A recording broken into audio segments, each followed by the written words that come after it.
Depuis le temps que je patiente dans cette chambre noire, j'entends qu'on s'amuse et qu'on chante au bout du couloir. Dans les premiers moments, j'ai cru qu'il fallait seulement se défendre, mais cette place est sans issue, je commence à comprendre.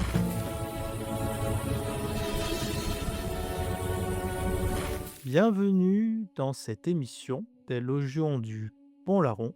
Cherchons ensemble la lumière jusque sur la croix.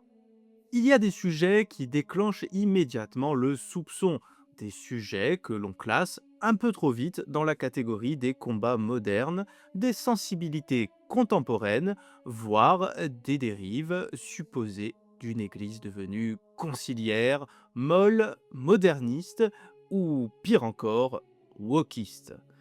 La question de la violence, du sang, du spectacle de la mort et plus précisément de la souffrance infligée aux animaux fait souvent partie de ces thèmes que l'on regarde avec méfiance. Certains diront alors: tout cela n'existait pas avant, ce sont des préoccupations récentes, une morale importée du monde moderne, une invention tardive qu'on attribue très facilement à Vatican II, plus précisément au pape François, ou à une église affaiblie qui aurait cédé à la pression culturelle ou à je ne sais quel complot jésuite. Autrement dit, rien de vraiment chrétien, rien de vraiment traditionnel.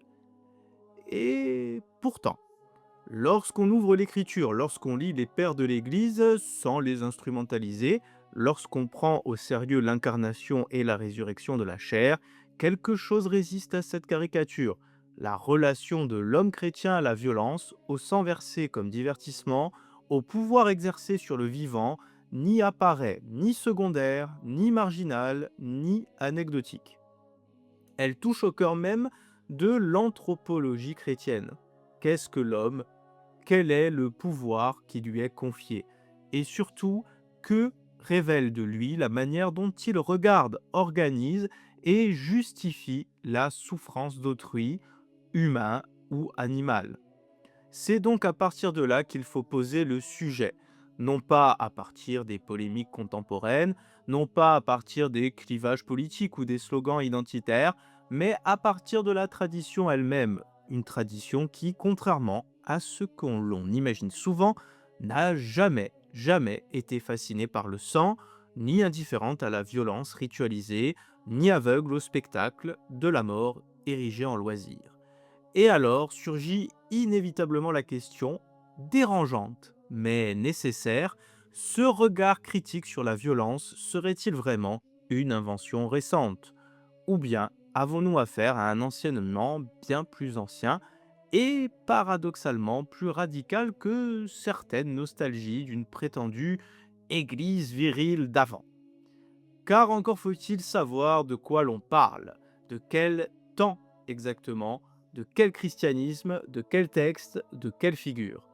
C'est à cette enquête que je vous propose de prendre part maintenant, non par des slogans, non par nostalgie, mais par fidélité aux sources patristiques et à notre tradition catholique. Lorsque l'on retourne aux textes eux-mêmes, et non à une idée générale de la morale chrétienne, on constate quelque chose de très concret.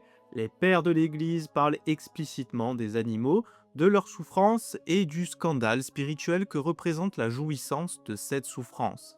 Il ne s'agit pas d'une extrapolation tardive, ni d'une sensibilité contemporaine projetée artificiellement sur l'Antiquité chrétienne.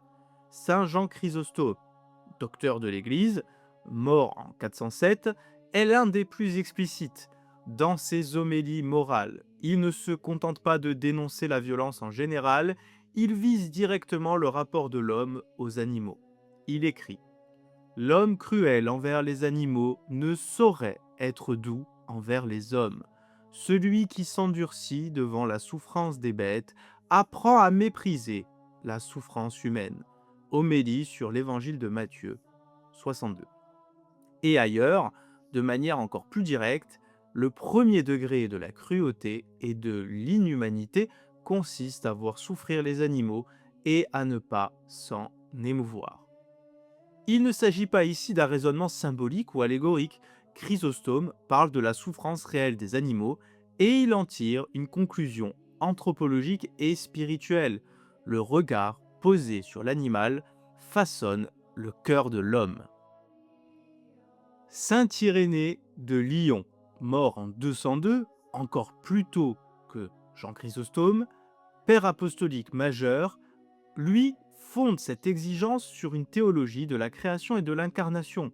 Pour lui, l'homme est placé comme économe du monde vivant. Dans Contre les hérésies, il insiste sur le fait que la création n'est pas méprisable, ni destinée à être violentée pour le plaisir de l'homme, car elle est appelée à être récapitulée dans le Christ. Ensuite, saint Tertullien, en 222, dans De Spectaculis, parle quant à lui sans détour des combats d'animaux et des chasses sanglantes, des jeux du cirque. Il écrit « Nous n'avons rien à faire avec les spectacles où l'homme se repaît du sang, qu'il soit versé par l'homme ou par la bête. » Et cette phrase, souvent citée mais rarement prise assez au sérieux, « Ce que Dieu interdit de faire, il l'interdit aussi de regarder. » Ici encore, la référence aux animaux n'est pas indirecte. Tertullien vise explicitement les venationes, ces spectacles où l'homme affronte et tue l'animal pour le plaisir du public. Son raisonnement est clair, le sang versé comme divertissement est incompatible avec la foi chrétienne, quel que soit l'être vivant concerné. Saint Augustin d'Hippone, mort en 430, docteur de l'Église, n'écrit pas un traité sur les animaux, mais son analyse des jeux sanglants dans les Confessions, livre 6, est essentielle. Il montre comment le spectacle de la mise à mort, souvent animal ou mixte homme-bête, agit sur l'âme, la capture, la durcit. Ce n'est pas l'animal qui est au centre du propos, mais l'effet spirituel de la violence offerte au regard. Ce qui rejoint exactement la question contemporaine des spectacles de souffrance animale, n'en déplaise à certains. Ce point est crucial. Les pères ne disent pas seulement « Oh, soyez gentils », ils disent que la violence infligée ou contemplée à l'animal transforme intérieurement l'homme et le détourne de la miséricorde. Et quand on sait à quel point elle est centrale dans notre foi, ce n'est pas un détail. Dans cette continuité, il faut relire l'acte très fort de Saint Pie V, mort en 1572, pape d'ailleurs canonisé, qui interdit explicitement les corridas au XVIe siècle. Il ne s'agit pas d'un excès moral isolé, mais d'une application concrète d'un principe ancien. Un chrétien ne peut pas se réjouir d'un spectacle fondé sur la souffrance et la mise à mort ritualisée d'un animal.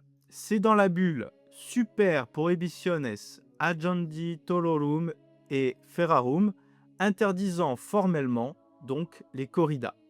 Il qualifiait même ces spectacles de sanglants et honteux, dignes des démons, et en rendait coupable tout souverain chrétien qui y autoriserait des jeux de taureaux. Malheureusement, cette interdiction a été ensuite affaiblie sous la pression culturelle espagnole, mais cela ne constitue pas un changement doctrinal. Ça révèle par contre une tension bien connue dans l'histoire de l'Église, et encore de nos jours, la difficulté à maintenir une exigence évangélique face aux traditions identitaires et aux usages populaires. Ça ne plaira peut-être pas à certains, mais c'est souvent là que le bât blesse. Dès lors, l'argument selon lequel la critique chrétienne de la corrida ou de la chasse ritualisée serait une invention moderne, eh bien, ça ne tient plus vraiment. Les textes sont là, les noms sont connus, les citations sont explicites. Il ne s'agit ni d'anachronisme ni de décontextualisation, mais au contraire d'une fidélité exigeante à une tradition qui a toujours lié la manière de traiter l'animal et la vérité du cœur humain. Et c'est peut-être cela qui dérange le plus, non pas une église devenue trop douce, mais une église ancienne, radicalement cohérente, qui refuse de sacraliser la violence, même quand elle est habitée de culture, de folklore ou d'une prétendue virilité. Si l'on ose maintenant déplacer le regard vers notre monde, une question devient inévitable. Que dirait saint Irénée de Lyon et saint Jean Chrysostome, non pas face aux Vénationes antiques, mais face à nos formes modernes de domination sur le vivant, face à la corrida encore pratiquée, ritualisée, dans un pays pourtant à majorité catholique, face à l'abattage de masse invisibilisé, face aux conditions d'élevage industriel où l'animal n'est plus un être vivant, mais une unité de production. Peut-être dirait-il d'abord ceci, que le pire n'est plus seulement la violence, mais le refus de la voir. Car là où le cirque antique exposait la souffrance au regard, notre monde technocratique l'a relégué hors champ. Les cris ne sont plus publics, ils sont enfermés. Le sang ne coule plus sous les acclamations, il s'écoule derrière les murs, dans des chaînes automatisées, aseptisées, rendues abstraites. Et pourtant la logique est la même, jouir des fruits de la mort sans en assumer la vision, ou du moins l'acte. Saint Irénée de Lyon, précisément, fustige cette attitude chez les gnostiques. Dans Contre les hérésies, il décrit ces hommes qui se croient pneumatiques, élus, incorruptibles, persuadés que rien ne peut les souiller. Ils mangent sans discernement les viandes offertes aux idoles, ils assistent au spectacle où des gladiateurs luttent contre des bêtes, convaincus que leur substance spirituelle demeure intacte comme de l'or pur au milieu de la boue. Ils regardent l'homme affronter la bête, le sang couler, et pensent rester indemnes au-dessus de tout cela. Irénée ne condamne pas seulement l'acte, il condamne le regard qui se croit pur. Il dénonce une illusion spirituelle, celle de croire que l'on peut consommer, jouir, participer à un système de mort, tout en se tenant soi-même hors de toute implication morale. Cette posture, Irénée la nomme pour ce qu'elle est, une hérésie, non parce qu'elle serait trop violente, mais parce qu'elle est désincarnée, coupée de la réalité de la création. Et la question devient alors brûlante. Ne sommes-nous pas, parfois, ces gnostiques modernes? Nous qui refusons de voir l'abattoir, mais acceptons la viande. Nous qui dénonçons la violence en théorie, mais défendons des traditions sanglantes au nom de l'identité. Nous qui parlons de culture, de patrimoine, de savoir-faire, tout en détournant le regard de la souffrance réelle, concrète, infligée à des créatures vivantes, création de Dieu. Saint Jean Chrysostome, docteur de l'Église, aurait sans doute été encore plus frontal. Lui qui affirmait que l'homme cruel envers les animaux s'endurcit nécessairement contre l'homme, aurait vu dans nos systèmes industriels une école de la dureté à grande échelle. Là où la violence était autrefois ponctuelle et visible, elle est devenue structurelle, rationalisée, intégrée dans un ordre économique qui se présente comme neutre, bien entendu, nécessaire, forcément, inévitable, fatalement. Mais pour Chrysostome, rien n'est neutre quand cela façonne l'âme.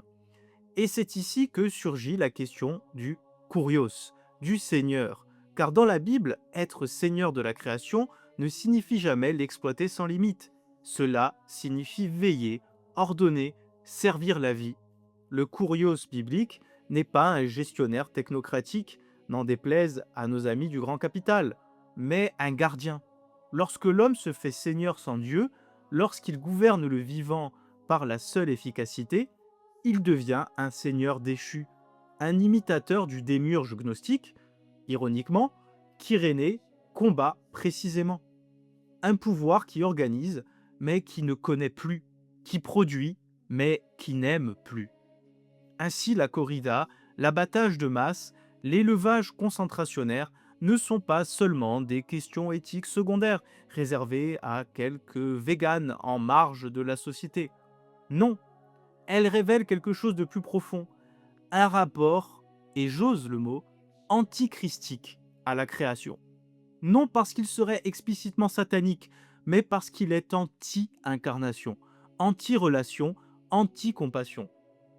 Un monde où l'on ne veut plus voir ce que l'on fait est un monde qui a rompu avec l'ordre divin. La tradition patristique ne nous invite donc pas à une morale sentimentale, ni à un angélisme naïf. Elle nous oblige à une question radicale. Que faisons-nous de la création qui nous est confiée? Et surtout, acceptons-nous encore de regarder ce que nous faisons, ou préférons-nous peut-être croire que nous sommes épargnés, au-dessus de tout soupçon, pendant que la souffrance est déléguée, industrialisée et rendue invisible? C'est peut-être là que se joue aujourd'hui l'enjeu spirituel majeur, non pas entre progressisme et tradition, mais entre incarnation et déni, entre une foi qui assume la réalité du monde et peut-être une foi gnostique qui s'en abstrait pour préserver sa bonne conscience sous couvert de tradition ou de fatalisme. Et tout cela nous conduit au Christ, non comme une réponse plaquée après coup, mais comme le point de bascule, de vérité, où s'éclaire définitivement le rapport entre l'homme, la violence et la création. Le christianisme ne commence pas par une morale animale, ni par une réforme sociale, mais par un scandale. Dieu ne sauve pas le monde en dominant, mais en se livrant. Là où l'homme ancien voulait être seigneur par la force, le Christ se révèle comme Kurios en consentant à être victime. Il n'entre pas dans l'histoire comme le seigneur triomphant, mais comme l'agneau. Et ce déplacement est décisif. L'agneau n'est pas une métaphore attendrissante, il est l'animal sacrifié par excellence, celui dont le sang était versé dans les cultes anciens. Or, dans l'Évangile, ce n'est plus l'homme qui offre l'animal à Dieu, c'est Dieu qui se donne lui-même, mettant fin à la logique sacrificielle fondée sur la mort infligée à autrui. Voici l'agneau de Dieu qui enlève le péché du monde. Jean 1,29. Non pas en ajoutant une victime de plus, mais en révélant l'horreur de toutes les victimes. La croix dévoile ainsi ce que toute violence cache, le mécanisme du sacrifice, la tentative humaine de se sauver en transférant la mort sur un autre, homme ou bête.